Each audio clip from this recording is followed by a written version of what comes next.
Now, where the regulations are coming from are tough for the industry to follow. The states have been pissed off at the feds. Simply put, the feds are moving along as quickly as they ever do about anything. And the fixing to get ready is about right for talking about the feds dealing with regulations on this. So the states are jumping into this with emergency regulations, emergency rules, emergency policies, and the municipalities are coming in right after it. The industry used to deal with the Oil and Gas Commission in each state.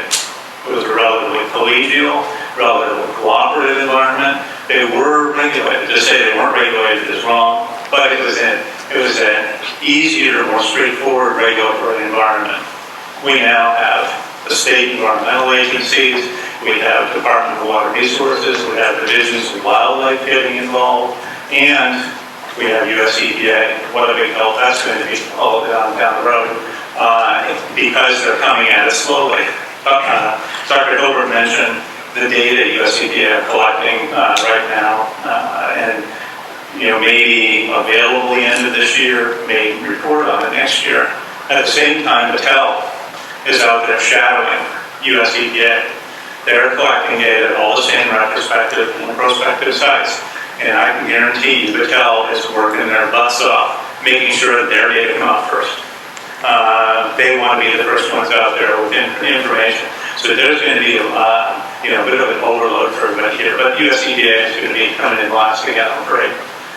One of the big things hitting the industry that's tough on this that you all have to be aware of, this is all now publicly available. It would go to the Oil and Gas Commissions before it was available, but through FOIA requests, through file reviews, and through some other things being dealt with, this is now up on the websites. It's available instantly for people to know about. Pennsylvania hired specific staff at PADA to be able to deal with just entering the huge volume of data they have for this. So these data are now changing how we look at things from an operational and regulatory standpoint. Disclosure, it's an issue for these proprietary chemicals. People will still say there's more to be said, but frankly, it's not the issue it was 2 years ago. Now, the states where about 90% of the production occurs in the United States all have disclosure regulations, starting with Wyoming about 2 years ago now, and moving through last year. I think December of last year was when Colorado finally got their disclosure regulations in place. But the states where most of the activities are occurring is there. No question, and to Mark Burns' viewpoint and clients, is there more detail needed? That will come out. That will be there, there's no question. But it is out there. The disclosure is just not the issue that it used to be. What you will have to face as attorneys, and everybody will have to face in looking at all of this, the composition of these fracking fluids is changing dramatically. When the RCRA exclusion was put in place in the mid-80s, if you look back at the administrative record for that, it showed pentachlorophenol as being in the fracking fluids.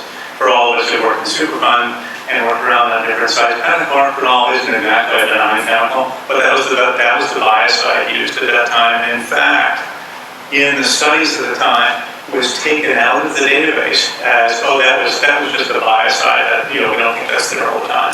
And it wasn't actually dealt with when it was looked at, when subtitle C extension was looked at in the mid-80s. Now, Halliburton's marketing products, primarily food-grade mineral oil, and loaded with guar gum. Guar gum is in Swedish fish, ketchup, most of the candies you have out there. And again, they're changing the composition of these dramatically. So if you're looking at this from an exposure and a tort standpoint and how to deal with this, you're having to look at a moving target. What were they exposed to when and at what quantities is going to be very, very critical on this. And what's driving that? You and me, public.